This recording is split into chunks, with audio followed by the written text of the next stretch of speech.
Yamato is een Japanse taiko-drumgroep die over de hele wereld toert. Yamato's nieuwe show is genaamd Passion.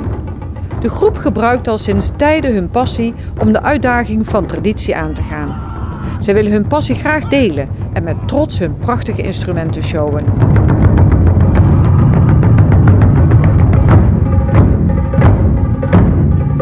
Zaterdag 27 april is het Koningsdag.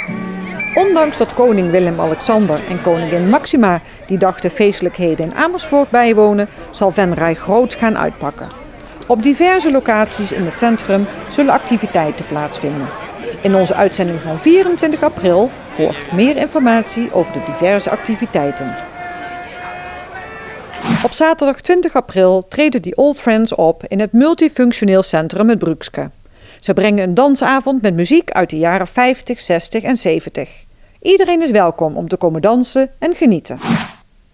De beste Elvis tribute artist van de wereld, Dwight Eisenhower, komt met de originele muzikanten van Elvis Presley naar Venray. Dwight mocht de officiële titel Elvis Tribute Artist in de ontvangst nemen van Elvis Presley Enterprises.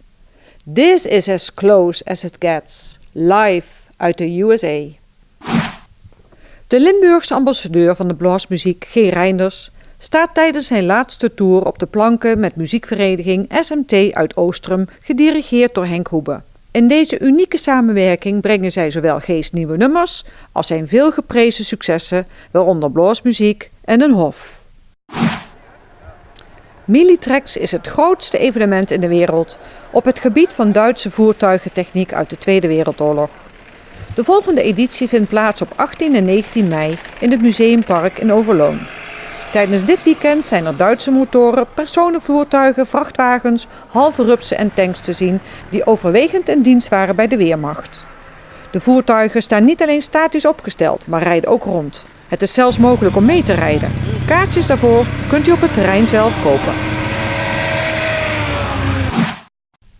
IVN Geisteren Venray houdt een mini-cursus Dagvlinders. De cursus begint op maandag 6 mei met een theorieavond in Venray. Op zaterdag 11 mei is het vervolg in Geisteren. Aansluitend is er vanaf 1 uur een veldexcursie omgeving Broekberg en Molenbeek in Wansum. Goesting is een muzikale roadtrip door het land van onze zuiderburen. Bas Bons en Kees Vriend verzamelden de mooiste liedjes en gingen op roadtrip door België om de verhalen achter de liedjes van onze Belgische vrienden te verzamelen. Op zoek naar de goesting.